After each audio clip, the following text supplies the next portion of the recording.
ஹாய்ங்க, வணக்கம். மூவி ரிவ்யூவில் நம்ம இன்றைக்கி பார்க்க போகிற படம் ஐஸ்வர்யா ரஜினிகாந்த் அவங்களோட இயக்கத்தில் ஏஆர் ரகுமான் அவங்களோட மியூசிக்கில் நம்ம தலைவர் ரஜினிகாந்த், விக்ராந்த், விஷ்ணு விஷால், லிவிங்ஸ்டன், நிரோஷா, தம்பிராமையா, செந்தில் அப்படின்னு நிறைய பேர் நடிப்பில் வெளிவந்து சூப்பராக இருக்கிற படம் தாங்க லால் சலாம்.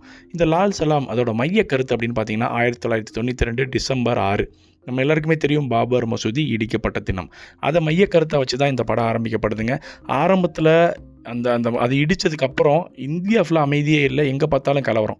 இப்படி இருக்க சூழ்நிலையும் தமிழ்நாட்டில் ஒரே ஒரு கிராமம் ஒற்றுமையாக இருக்காங்க. இந்துக்களும் முஸ்லீம்களும் ரொம்ப ஒற்றுமையாக அண்ணன் தம்பியாக வாழ்ந்துட்டு வராங்க.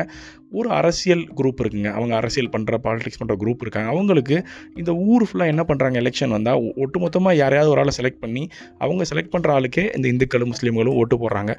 இது சரியாக இருக்காது அப்படின்னு ஃபீல் பண்ணுற ஒரு அரசியல் கேங்கு என்ன பண்ணுறாங்க, இந்த மாதிரி இவங்களை பிரிச்சிட்டோம்னா நம்ம வந்து ஓட்டு வாங்கி ஈஸியாக ஜெயிச்சிடலாம் அப்படின்னு முடிவு பண்ணி எப்படி பிரிக்கிறதுன்னு யோசிக்கும் போது அவங்க கையில் எடுக்கிற ஆயுதம் விளையாட்டு கிரிக்கெட்டுங்க. இந்த கிரிக்கெட்டில் அவங்க ஒற்றுமையாக இருந்துகிட்ருக்காங்க. ஆனாலும் எப்படியாவது பிரிவை ஏற்படுத்திட்டோன்னா நமக்கு ஓட்டு வங்கி கிடச்சிரும், நம்ம ஜெயிச்சிடலாம் எலெக்ஷனில் அப்படின்னு முடிவு பண்ணி அதுக்கான ஒரு ஆயுதமாக கிரிக்கெட் எடுத்துடுறாங்க.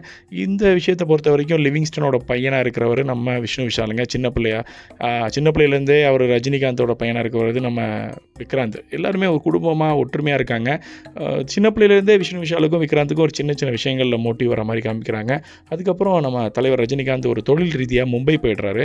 இங்கே லிவிங்ஸ்டன் இறந்துடுறாரு. அவங்க அம்மா தான் வளர்த்துட்ருக்காங்க.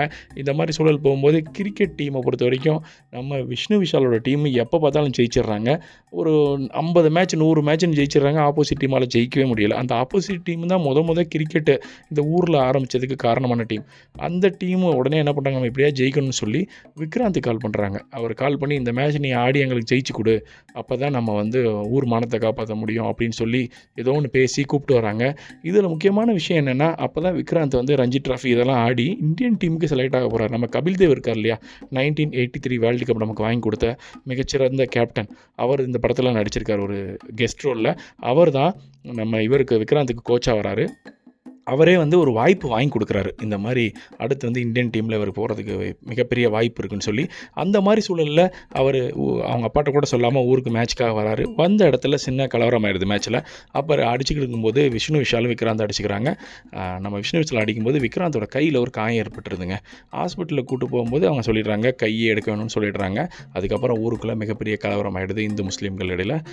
விக்ராந்த் ஹாஸ்பிட்டலில் சேர்க்கப்படுறாரு. கையை எடுத்துடுறாங்க. விஷ்ணு விஷாலை போலீஸ் ஸ்டேஷனில் கூட்டு போய் கோர்ட்டில் கூப்பிட்டு தண்டனை வாங்கி கொடுத்து ஜெயிலில் போட்டுறாங்க. இப்படி இந்த கதை போயிட்டுருக்கு. இதுக்கப்புறம் இந்த அரசியல் நகர்வு மிகப்பெரிய சூழ்ச்சி இதெல்லாம் நிறைய நடந்துகிட்ருக்கு. ஊரில் தேர் எடுக்கணும்னு ஆசைப்பட்றாங்க, அது அந்த அரசியல் கேங் விட மாட்டேது. இப்படிலாம் நிறைய பிரச்சனைகள் போயிட்டுருக்கு. விஷ்ணு விஷாலை கொல்லணுன்றக்காண்டி நிறைய பேர் தெரிஞ்சிட்ருக்காங்க. இப்படி போயிட்டுருக்க கதையில் கடைசியாக அந்த ஊர் மக்கள் தேர் வாங்க முடிஞ்சதா, தேர் வாங்கி சந்தோஷமாக திருவிழா கொண்டாடினாங்களா, விஷ்ணு விஷாலுக்கும் விக்ராந்துக்கும் இடையில் இந்த பகை என்னாச்சு, தலைவர் ரஜினி எப்படி இந்த பிரச்சனையை சால்வ் பண்ணார் அப்படின்றதாங்க கதை. ஒரே ஒரு விஷயந்தாங்க, 1992 டிசம்பர் 6க்கு அப்புறம் தான் இந்திய அரசியலில் ஒரு மிகப்பெரிய மாற்றம் ஏற்பட்டுச்சு, ஒரு பிரிவினை ஏற்பட்டுச்சு. அது வரைக்கும் ஒற்றுமையாக தான் இருந்தோம். எல்லோரும் சொல்லுவாங்க 1947 நம்ம மகாத்மா காந்தி பிரித்து கொடுத்தாரு அப்படின்னு. அந்த மாதிரி எதுவுமே உண்மையிலே இல்லைங்க. அந்த டயத்தில் கொடுத்தாங்க, ரைட் இருந்தது, பிரச்சனை இருந்த உண்மை தான். அதுக்கப்புறம் நம்ம எல்லோரும் சகோதர சகோதரிகளாக தான் இருந்து வந்தோம். இந்த 1992 டிசம்பர் 6க்கு அப்புறம் இது வேணுமனே செய்யப்பட்ட ஒரு மிகப்பெரிய விஷயம். அதுக்கப்புறம் அரசியலில் பார்த்திங்கன்னா இந்த ஒரு 30 வருஷத்தில் நம்ம பிரிவினையாக வச்சே தான் போயிட்டுருக்கு. இது மையப்படுத்தி தான் இந்த கதை. உண்மையிலே இந்த கருத்தை நம்ம எடுத்துக்கிட்டு இதிலிருந்து நம்ம சகோதர சகோதரிகளாக ஜாதி மத இனம் வேறுபாடு இல்லாமல் ஒற்றுமையை வாழ முயற்சி பண்ணுவோம். ஒரு படம் வந்தால் நம்மளை திருத்திட முடியுமா அப்படின்னு நீங்கள் கேட்கலாம். அட்லீஸ்ட்டு நல்ல கருத்துக்களை சொல்லும்போது 10ல் ஒரு ஆள் திருந்தினா கூட நல்லதானங்க. படம் பார்த்து என்ஜாய் பண்ணுங்கள், மாறுறதுக்கு முயற்சி பண்ணுவோம். மதம் ஜாதி இன வேறுபாடுகளை களைஞ்சு இன்றைக்கி தூக்கி எறிய முயற்சி பண்ணுவோம்.